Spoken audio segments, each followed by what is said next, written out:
Hello बच्चों, स्वागत है आपका K3edu चैनल पर। बच्चों, हम आज पढ़ने जा रहे हैं किसके बारे में? लाइट के बारे में चल रहे हैं ना। तो ये लेक्चर 3 है। कौन सा लेक्चर है? लेक्चर 3 है, जिसमें टॉपिक है आपका मिरर और टाइप्स ऑफ मिरर। मिरर और टाइप्स ऑफ मिरर। मिरर क्या होता है?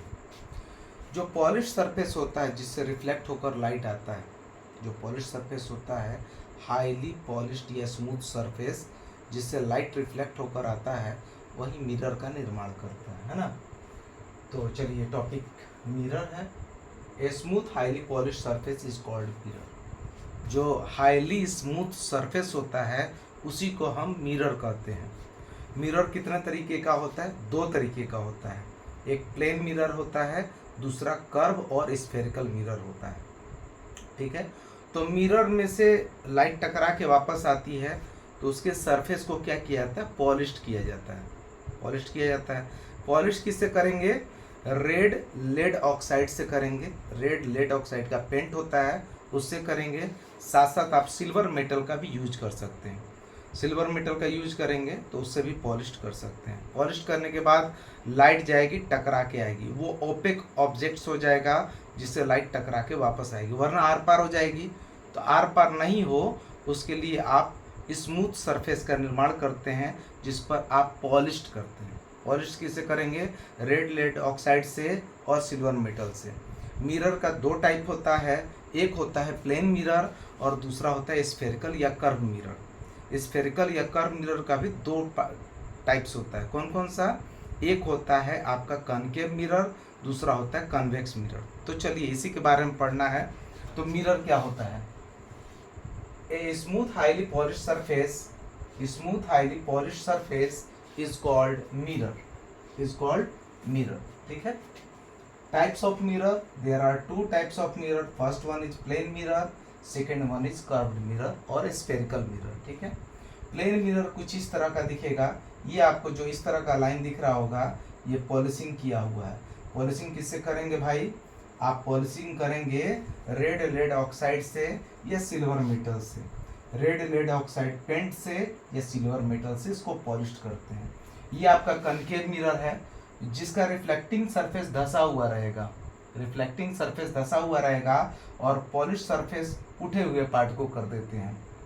कन्वेक्स मिरर में आपका जो होगा, उठा हुआ पार्ट रिफ्लेक्टिंग सरफेस होगा और धंसा हुआ पार्ट को पॉलिश करते हैं, उसको कन्वेक्स बोलते हैं। कॉनकेव, केव का मतलब होता है गुफा। कौन अंदर में जो जाता है, दिखता है ना आपको, अंदर में जो जा रहा है, इस तरह से धंसे हुए पार्ट का जो रिफ्लेक्टिंग सरफेस होता है उसको कॉनकेव कहेंगे, उठे हुए पार्ट को कन्वेक्स कहेंगे, रिफ्लेक्टिंग सरफेस के पार्ट को। ठीक है।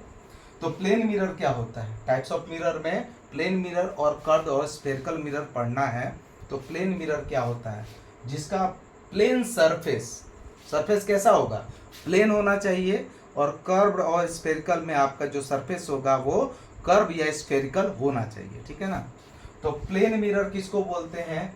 जिसका सरफेस जो है ना प्लेन होना चाहिए, सरफेस प्लेन हो और किस तरह का हो? हाईली पॉलिश्ड हो। A highly polished plane surface is called a plane mirror. जिसका सरफेस प्लेन हो और उसको पॉलिशिंग किया गया हो, ऐसे सरफेस वाले मिरर को हम प्लेन मिरर कहते हैं। ठीक है। तो प्लेन मिरर आपके सामने है, ये प्लेन मिरर है। अब देखे होंगे कि पता नहीं क्या क्या बन रहा है ना जी।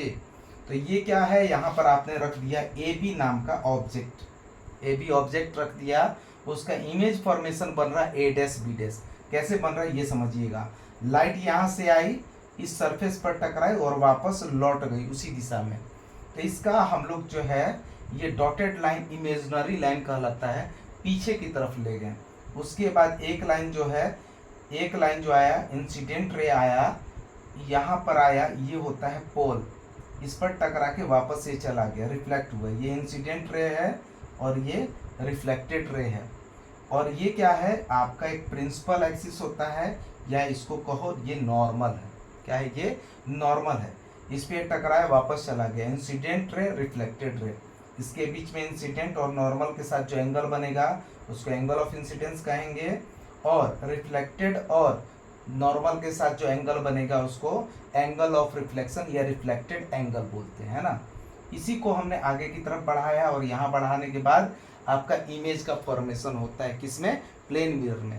कहने का मतलब प्लेन मिरर में जो इमेज का फॉर्मेशन होता है बिहाइंड द मिरर होता है। क्या होता है, बिहाइंड द मिरर होता है। और उसका जो इमेज बनेगा वो किस तरह का बनेगा, वर्चुअल एंड इरेक्ट। वर्चुअल का मतलब होता है इमेजनरी, वास्तविक नहीं, अवास्तविक, काल्पनिक, ठीक है ना।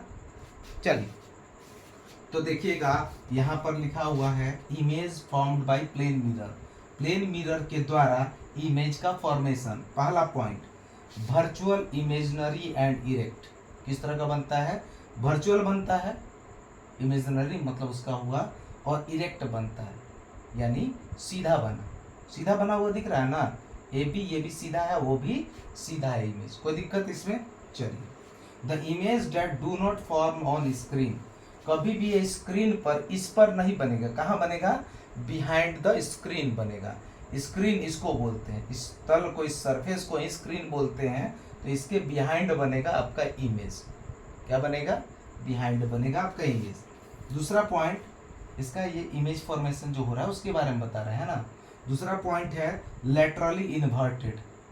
लेटरली इन्वर्टेड इसका मतलब क्या हुआ, तो भाई जैसे देखो ये प्लेन मिरर है मान लो, और आप ये हाथ दिखाओगे, मान लो कि आप दाहिना हाथ दिखाओगे तो आपको मिरर में नजर आएगा बायां हाथ। दायां हाथ दिखाओगे तो बायां हाथ नजर आएगा, उसी को हम बोलते हैं lateral inversion.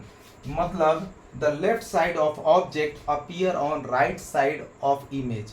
Left side of object, object यदि लेफ्ट साइड का दिखा रहा है तो राइट साइड का इमेज फॉर्मेशन होगा, ठीक है ना। Appear on right side of image, clear है। ऑब्जेक्ट आपने लेफ्ट साइड का दिखाया, यहाँ देखो ऑब्जेक्ट लेफ्ट साइड का है तो मिरर में दिखाएगा राइट साइड, है ना। यदि लेफ्ट साइड है तो राइट साइड दिखाएगा, राइट साइड दिखाओगे तो लेफ्ट साइड दिखाएगा। इस प्रॉपर्टी को हम बोलते हैं लेटरली इन्वर्टेड या लेटरल इन्वर्जन, कोई दिक्कत। चलिए थर्ड पॉइंट आपका है जितना भी आपका ऑब्जेक्ट का साइज होगा उतना ही इमेज का साइज होगा। मान लो ये 5 मीटर है ऑब्जेक्ट, तो उधर जो आपका इमेज का फॉर्मेशन होगा वो भी 5 मीटर होगा, क्लियर है। The size of image is equal to that of object, जितना ऑब्जेक्ट का साइज है उतना ही इमेज का साइज होगा। फोर्थ पॉइंट है the image is formed as far behind the mirror as the object in front of it. अब देखिए ये सरफेस आपका हो गया, मान लो सपोज करो ये सरफेस है, तो यहाँ पर यदि आपने इमेज को रखा है जितना दूरी पर, इसके सरफेस से, प्लेन सरफेस से जितना दूरी पर रखा हुआ है, या प्लेन मिरर से जितना दूरी पर, उतना ही दूरी पर आपका इमेज का फॉर्मेशन होगा। यानी ऑब्जेक्ट का डिस्टेंस जो है इससे, इसको बोलते हैं ऑब्जेक्ट डिस्टेंस। ऑब्जेक्ट जहाँ पर रखा है और जहाँ पर आपका मिरर है, इस पॉइंट से लेकर यहाँ तक की दूरी को ऑब्जेक्ट डिस्टेंस कहेंगे, और जहाँ तक इमेज बनेगा उसको इमेज डिस्टेंस कहेंगे। फिजिक्स में इस लाइट के कॉन्सेप्ट के हिसाब से ऑब्जेक्ट डिस्टेंस को u से डिनोट करते हैं, छोटा वाला u से, और इमेज डिस्टेंस को v से डिनोट करते हैं, ठीक है। ये आपका u हो गया और ये आपका v हो गया, कोई दिक्कत, ठीक है। आपका इसमें जो रूल आपने पढ़ा था लॉ ऑफ रिफ्लेक्शन का, कि एंगल ऑफ इंसिडेंस और एंगल ऑफ रिफ्लेक्शन इक्वल होगा, यहाँ पर भी इक्वल होगा, सब मिरर के लिए वैलिड है, ठीक है। उसके बाद incident ray, reflected ray, the point of incidence, the point of incidence जो नॉर्मल के साथ है, normal at the point of incidence, ये सब एक प्लेन में होंगे, all lie in the same plane, ठीक है। कोई दिक्कत इसमें। चार आपका इमेज फॉर्मेशन दिखा, पहला दिखा कि वर्चुअल और इरेक्ट है ना। दूसरा लेटरली इन्वर्टेड है। तीसरा जितना इमेज का साइज है उतना ही ऑब्जेक्ट का साइज है, जितना दूरी पर आपका ऑब्जेक्ट है उतना ही दूरी पर इमेज का फॉर्मेशन होगा। इसमें कोई दिक्कत नहीं, दिक्कत, ठीक। यूजेज के बारे में पढ़ेंगे। यूजेज प्लेन मिरर का क्या है, उपयोग क्या है ना, उपयोग क्या है। तो पहला उपयोग आपका है कि ये ड्रेसिंग टेबल या बाथरूम के अंदर लगाया जाता है, ड्रेसिंग टेबल या बाथरूम के अंदर लगाया जाता है। दूसरा आपका यूज है कि जो ब्लाइंड टर्न्स होता है, मान लो आप रोड पे चल रहे हैं और कहीं कहीं तीखा मोड़ होता है, मोड़ होता है ना, वहाँ पर जहाँ पर ब्लाइंड मोड़ होता है वहाँ पर आप लगाते हैं प्लेन मिरर, ताकि यहाँ से कोई ऑब्जेक्ट आ रहा है, मतलब व्हीकल्स आ रहा है, और यहाँ से व्हीकल्स आ रहा है, तो आप आराम से देख पाएंगे कि इधर से व्हीकल्स आ रहा है तो आप रुक जाएंगे, तो एक्सीडेंट की संभावना क्या होगी, कम हो जाएगी। एक्सीडेंट की संभावना क्या हो जाएगी, कम हो जाएगी। ठीक है। तीसरा पॉइंट, पेरिस्कोप इंस्ट्रूमेंट्स बनाने में भी प्लेन मिरर का यूज होता है। पेरिस्कोप इंस्ट्रूमेंट्स बनाने में भी प्लेन मिरर का यूज होता है। साथ साथ आप दुकानों में, शॉप में, दुकानों में भी प्लेन मिरर का यूज करते हैं। इससे साइज दूर से आने वाली चीज़ें बड़ी आपको दिखेगी, दूर से आने वाली चीज़ें बड़ी दिखेगी। अब मान लो कि किसी शॉपकीपर ने, किसी दुकानदार ने किसी से उधार लिया है ना, तो इसको दीवार पे लगाया रहता है प्लेन मिरर, अंदर में लगाया रहता है। अब वो दूर से आ रहा है तो आप देख लेंगे ओ पैसा मांगने आ रहा है महाजन, तो आप क्या करेंगे, आप छिप जाएंगे, है ना। ठीक।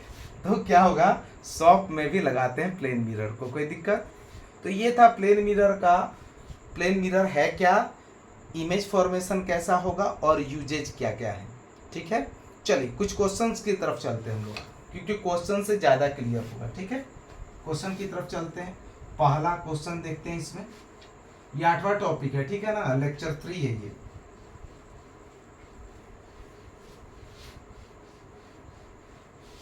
चलिए कुछ क्वेश्चंस को देख लिया जाए तो और ज़्यादा समझ में आएगा, है ना। क्वेश्चन ज़्यादा इसका बोर्ड वगैरह में नहीं आता है, लेकिन थोड़ा बहुत क्वेश्चन देख लो, कहीं आ गया तो क्या होगा, लेने के देने ना पड़ जाए, है ना जी।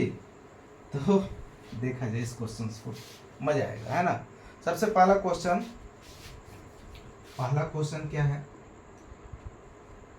ए ray of light, A ray of light is incident, a ray of light is incident normally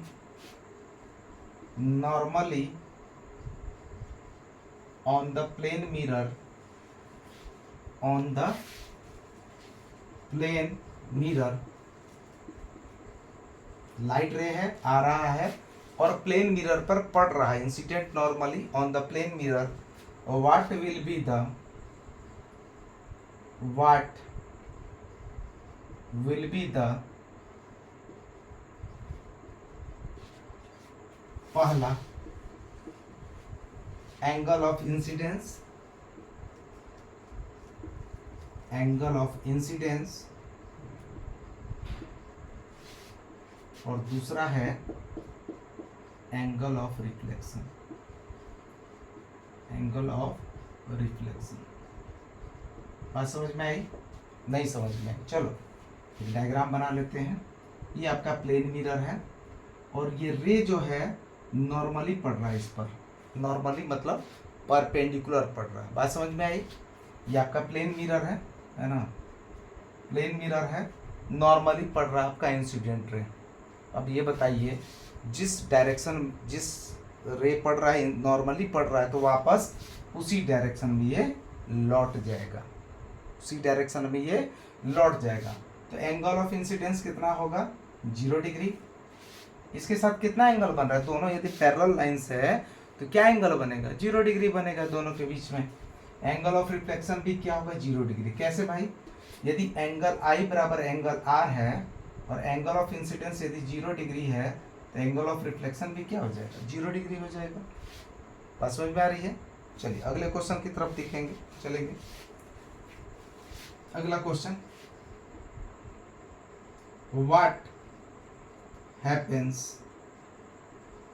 what happens when a ray of light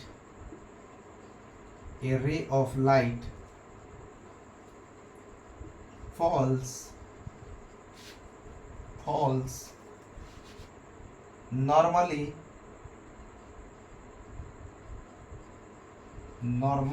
or perpendicular on the surface of a plane mirror, on the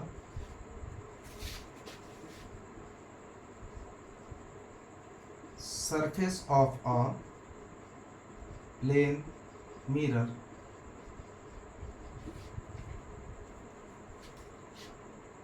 है ना। वही है, what happens when a ray of light falls normally और perpendicular on the surface of plane mirror. इसका मतलब क्या होगा, same यही क्वेश्चन है, सेम यही क्वेश्चन है, यानी एंगल ऑफ इंसिडेंस और एंगल ऑफ रिफ्लेक्शन क्या होगा, 0 डिग्री होगा, 0 डिग्री होगा। यानी जो लाइट रे जिस हिसाब से आई थी, इंसिडेंट पड़ी थी, उसी हिसाब से रिफ्लेक्टेड बैक हो जाएगी, उसी हिसाब से रिफ्लेक्टेड बैक हो जाएगी। बात समझ में आई? नॉर्मली पड़ रहा है परपेंडिकुलरली, तो एंगल ऑफ इंसिडेंस 0 डिग्री होगा, तो एंगल ऑफ रिफ्लेक्शन भी क्या होगा, 0 डिग्री।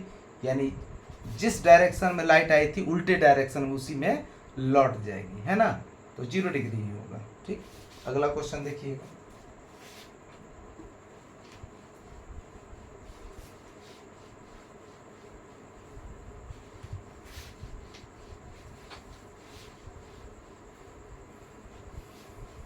अगला क्वेश्चन देखेंगे हम लोग। A ray of light, a ray of light is incident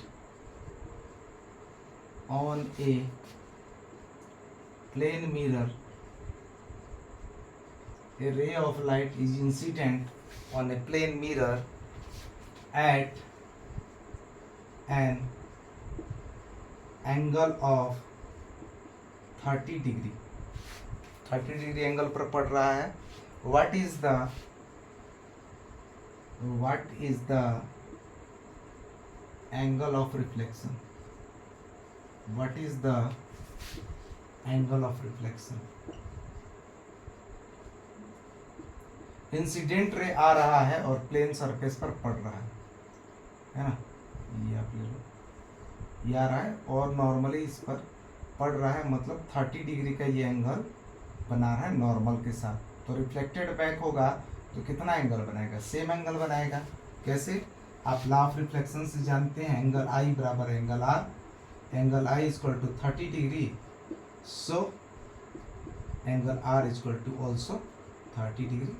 answer, कोई दिक्कत, जितना एंगल पर आ रहा है 30 डिग्री एंगल बना रहा है नॉर्मल के साथ, आपका एंगल ऑफ इंसिडेंस बना रहा है, तो एंगल ऑफ रिफ्लेक्शन भी कितना हो जाएगा, सेम होगा, 30 डिग्री ही होगा। ठीक है, अगला क्वेश्चन देखेंगे।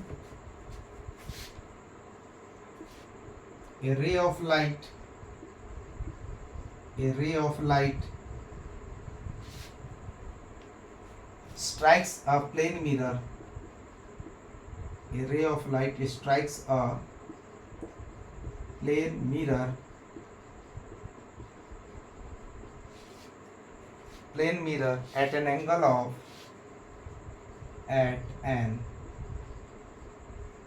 of 40 degree to the mirror surface, to the mirror surface.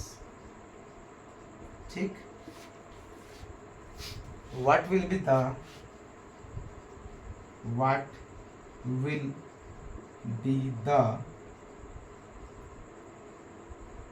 angle of reflection?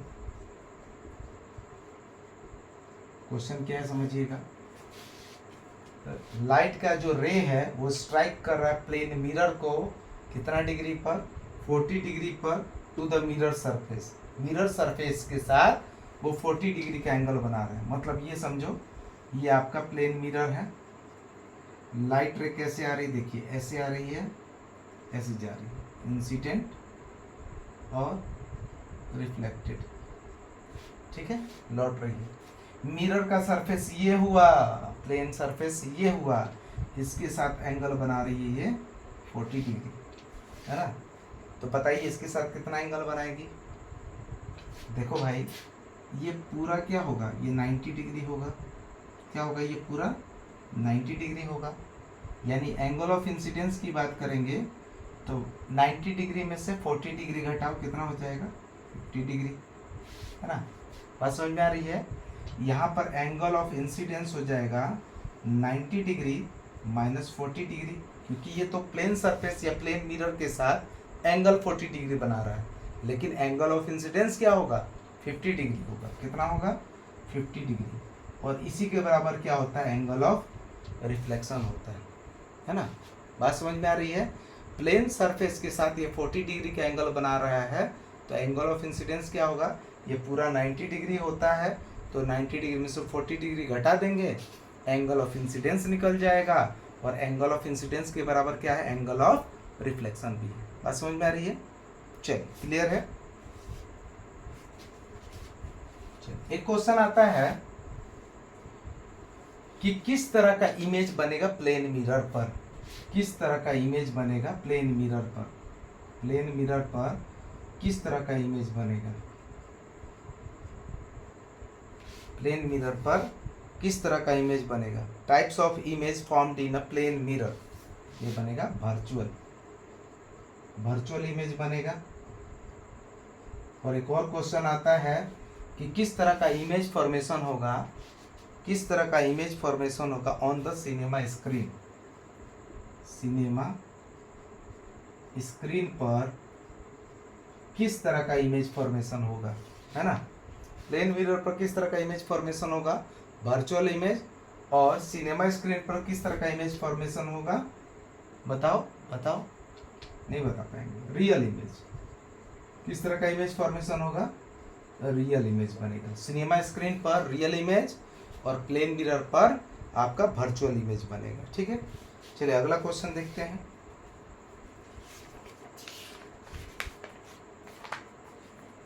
अगला क्वेश्चन देखेंगे, अच्छा क्वेश्चन है, 2 क्वेश्चन और है ना, बस प्लेन मिरर का किस्सा यहीं तक रहेगा, है ना, 2 क्वेश्चन तक। उसके बाद अगले वाले लेक्चर में हम लोग कर्व मिरर के बारे में पढ़ेंगे, यानी कनकेव और कन्वेक्स मिरर के बारे में पढ़ेंगे, उसके इमेज फॉर्मेशन के बारे में पढ़ेंगे, और कुछ टर्म्स को पढ़ेंगे, है ना। चलिए अगला क्वेश्चन है, if an object is placed, if an object is placed of 10 centimeter in front of the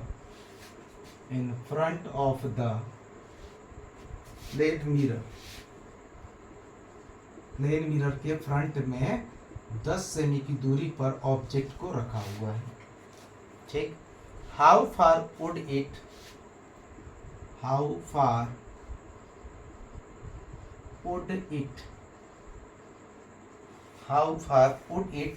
B from its image.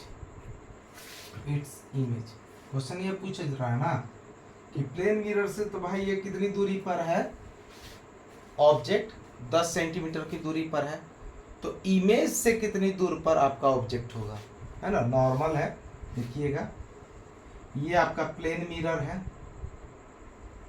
Object यहाँ पर रखा हुआ है, और इमेज का फॉर्मेशन यहाँ पर हो रहा है, ठीक है। ये 10 सेंटीमीटर की दूरी पर है, इस प्लेन मिरर से यहाँ तक क्या है, 10 सेंटीमीटर की दूरी है। तो हमने एक प्रॉपर्टी पढ़ा कि जितना दूरी पर आपका ऑब्जेक्ट होगा उतना ही दूरी पर इमेज भी बनेगा, यानी ये भी दूरी कितनी हो जाएगी, 10 सेंटीमीटर, एग्जैक्ट 10 सेंटीमीटर होगा। तो पूछ रहा ऑब्जेक्ट और इमेज की दूरी क्या होगा, ये ए बी ऑब्जेक्ट है, ए डैश बी डैश आपका इमेज है, कितनी दूरी पर है, तो पूरा दूरी कितना हो जाएगा, 20 सेंटीमीटर। कितना दूरी हो जाएगा, 20 सेंटीमीटर। कोई दिक्कत नहीं। चलिए अगला क्वेश्चन देखते हैं। ए मैन, यहां पर लिख लो इसको, 20 सेंटीमीटर, कहां से, ऑब्जेक्ट से इमेज तक की दूरी को। एक क्वेश्चन अगला, a man stands 10 centimeter in front of a plane mirror। एक आदमी प्लेन मिरर से 10 मीटर की, या 10 मीटर लिखते हैं, 10 मीटर की दूरी पर खड़ा है। प्लेन मिरर से 10 मीटर की दूरी पर एक आदमी खड़ा है, ठीक है ना। in front of a plane mirror. How far how far must he walk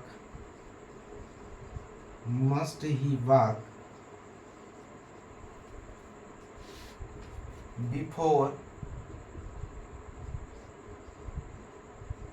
he is 5 meters away from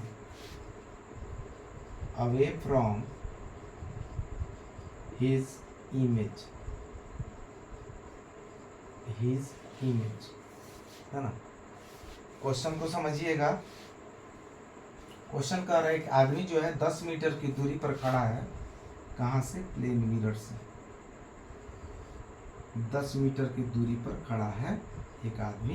ये ऑब्जेक्ट है, प्लेन मिरर से 10 मीटर की दूरी पर खड़ा है। कितना मीटर?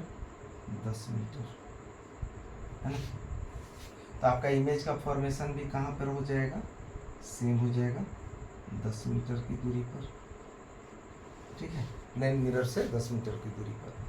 अब क्वेश्चन कह रहा है कि जब ये चल रहा है, वॉक कर रहा है 5 meter away from his image, मतलब कह रहा है कि इनके इमेज और ऑब्जेक्ट के बीच का डिस्टेंस कितना होना चाहिए? 5 मीटर होना चाहिए। तो क्या होना चाहिए? 5 मीटर। ओ ठीक। देखो ये चल रहा है यहाँ से यहाँ तक चल रहा है, ऑब्जेक्ट चल रहा है इमेज की तरफ, ऑब्जेक्ट चल रहा है इमेज की तरफ। तो कह रहा है कि 5 मीटर चल लिया। कैसे कैसे? ऑब्जेक्ट से प्लेन की दूरी भी जो है, और प्लेन मिरर से ऑब्जेक्ट की दूरी और प्लेन मिरर से इमेज की दूरी, मतलब ये क्या चल रहा है? आपको जो दिखाई दे रहा है 5 मीटर का टोटल दिखाई दे रहा है। कैसे दिखाई दे रहा है भाई? यहाँ से कुछ चला तो यहाँ से भी इधर चलता हुआ आपको दिखाई देगा, यहाँ से भी आपको चलता हुआ दिखाई देगा, यानी यहाँ पर भी कुछ घटेगा और यहाँ पर भी कुछ घटेगा। तो ये जो चला था ना, ये जो चला था ये था 5 मीटर। ये जो चला था, ये मान लो ऑब्जेक्ट चल रहा है और प्लेन मिरर का भी इधर से चल रहा है, इमेज भी सेम दिखाई देगा ना। आप इधर से चलेंगे तो इमेज भी उधर से चलता हुआ दिखेगा, दोनों दिखेगा। लेटरली इन्वर्टेड है ना, चलता हुआ दिखेगा। सेम आपका फॉर्मेशन होता है, यहाँ से जितनी दूरी उतना ही दूरी उतना यहाँ से प्लेन से इमेज का, ठीक। तो 5 मीटर जब चला, दोनों में दिखाई दिया 5 मीटर, तो एक तरह से यहाँ से 2.5 मीटर चला होगा और यहाँ भी इमेज जो है और प्लेन मिरर की तरफ 2.5 मीटर चला होगा। ये भी जो है प्लेन मिरर की तरफ 2.5 मीटर चला होगा और ऑब्जेक्ट भी प्लेन मिरर की तरफ 2.5 मीटर चला होगा, तभी दोनों का जो सम होगा वो 5 मीटर होगा। एक क्वेश्चन बोल रहा है। तो अब बोल रहा है कि प्लेन मिरर से कितनी दूरी पर वो आदमी खड़ा है, प्लेन मिरर से कितनी दूरी पर खड़ा है। देखिए ये 10 मीटर था, 2.5 मीटर इधर से चला, 2.5 मीटर इधर से चला, तो 10 में से आप घटा देंगे 2.5 मीटर, 10 माइनस 2.5 मीटर, यानी ये चला 7.5। इसकी दूरी बचेगी कितनी? 7.5 मीटर। देखिए man stand 10 meter in front of a plane mirror, how far must he walk before he is 5 meter away from his image. इसका मतलब ये जो दूरी तय किया उसके बाद प्लेन मिरर से इसकी दूरी कितनी बची? तो 7.5 मीटर बची, ठीक है। चलिए ये वीडियो, ये लेक्चर यहीं तक रहेगा। अगले वीडियो में हम कर्व और स्फेरिकल मिरर के साथ मिलेंगे। तो उस तक देखने के लिए, यहाँ तक देखने के लिए आपको बहुत बहुत धन्यवाद। Thanks for watching. Like share and subscribe जरूर करें। धन्यवाद।